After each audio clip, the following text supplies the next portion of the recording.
The intricate web of gold thread that adorned the robes of Wajid Ali Shah was the style statement of the king of pop.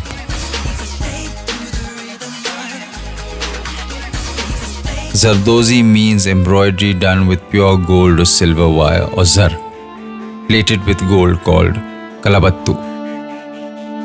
It had its origins in Persia and was brought to India by the Mughals. It was honed to a fine art form by the Empress Noor Jahan. Yet even today, centuries after the Mughals,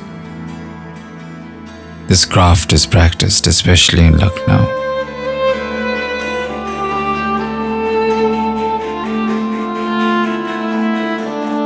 Lucknow, the land of Nawabs, famed for its finesse and finery.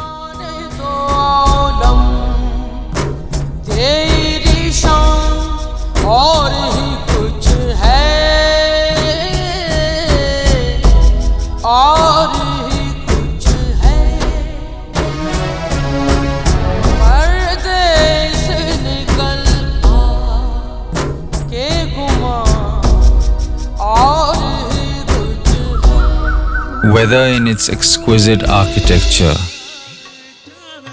its beautiful dance and music,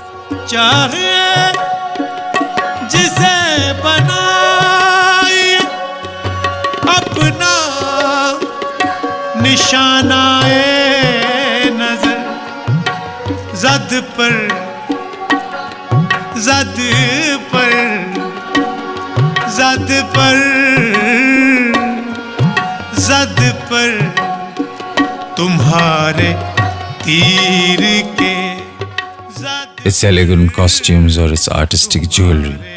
तीर के दिल भी Fine is what defines Lucknow. It is the place where the arts thrive. It is the place which keeps Zardozi alive for the world to marvel.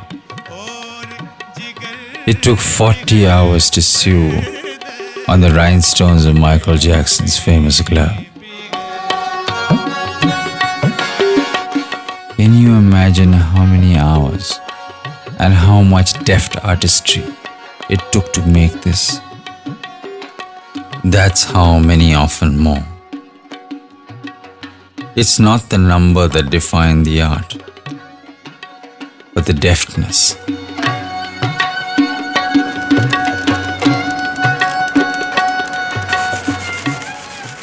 It all starts with the design being impressed on the fabric. The fabric is then stretched on the adda. The design threads, salmas, sitaras, dabkas, seed pearls, gotas, and kinaris form the backbone of the design. Crystals, stones, sequins of mirrored color, all selected and lined up, and the fingers fly. It could be a sari, a dupatta, a beautiful panel kurta, or even Michael Jackson's robe.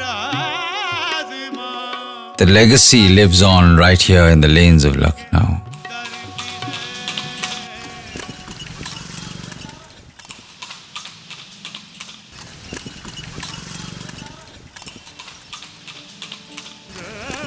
Kaisar Bagh, where once paris of fairies danced in the Parikhana, their gauze wings etched in silver kamdani. Yet another beautiful art, where silver threads dip in and out of fabric, weaving a mesmerizing web. The art of kamdani in Fardi is essentially flattened wire embroidery on thin fabric. Kamdani works the wire into motifs, while Fardi literally dots using the same wire to embroider myriads of gold and silver dots in a pattern. It is handed down over generations and tools are as old as the craft. Porcupine quill, or siIk kanta, is used as a needle in kamdani, and the stiff silver wire itself is used as a needle in fardi. Sinuous silver thread in a cowrie shell to smoothen the threads are only the other implements of the craft. To catalyze the silver thread to fine kamdani is the work of a master craftsman. Muhammad Salim says he never studied, and the Adda was the only book he had known. And on the Adda he wove dreams of silver and gold, and they became his learning, his livelihood, his destiny. सीखा था काम शौक में कि बहुत अच्छा काम है। हमें ये पता नहीं था कि आखिर में रोटी नहीं खा सकते। And craftsmen like Achan Mian are fast fading out, as is the craft of Kamdani.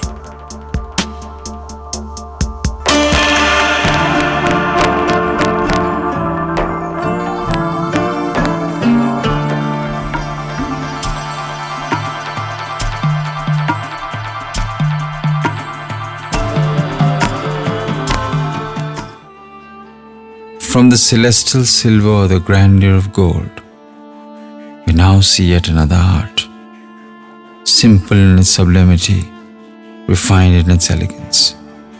Chikankari's white embroidery on white fabric is at once delicate and defined. Chikankari is truly Lucknow's shan.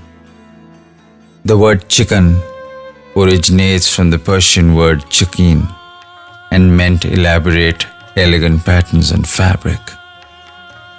The art of chikankari is said to have been brought to India by the alluring Princess Mehrunissa or Empress Noor Jahan in the 16th century. Chikan, as we know it today, owes its immortality to that connoisseur of art, Empress Noor Jahan. A coarse thread that united with fine cotton cloth to contour chikankari was the cord of love that etched the love story of the Mughal Emperor Jahangir and his queen Noor Jahan. In subsequent years, the art came to be patronized by the Nawabs of Awadh, making Lucknow the most prominent center of chikankari. Moreover, the chikankari apparel was just right for the high heat of Delhi.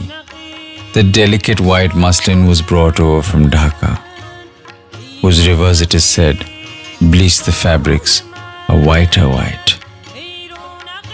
The fabric was then fashioned into robes and the areas of embroidery printed with wooden blocks.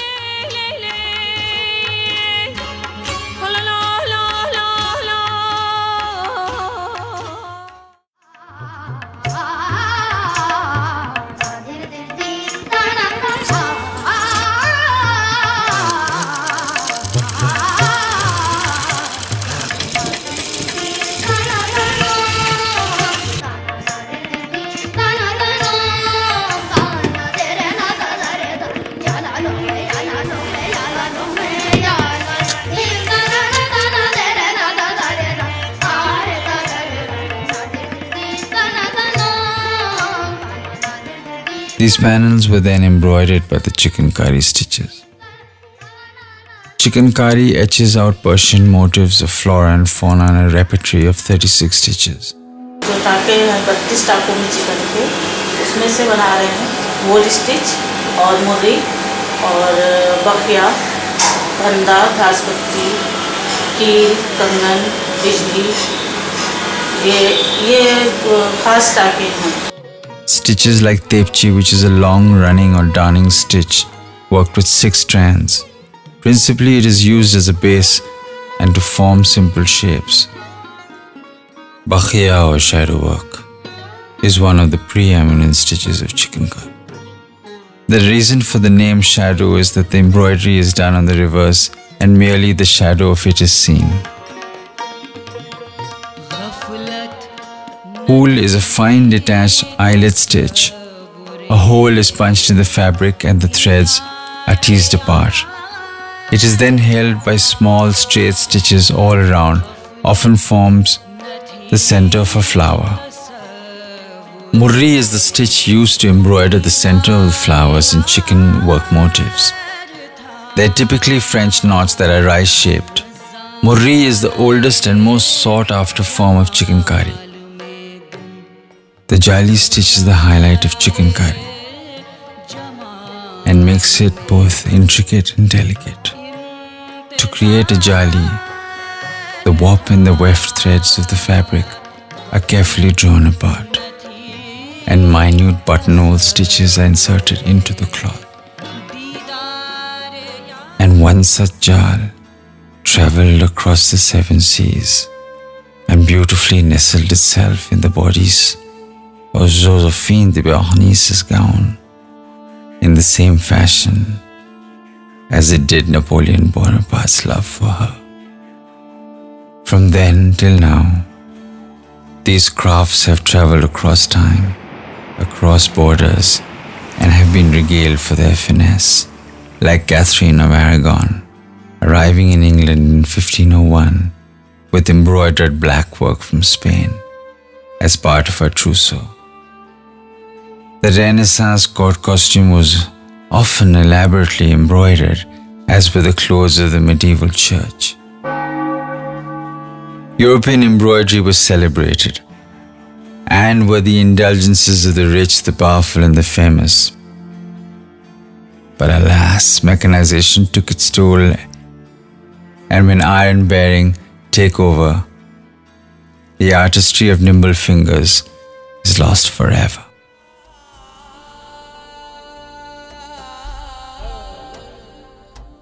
Today, the world looks to India and the East as the last bastion of that precious, intricate art of embroidery. For in India, it is still a living heritage.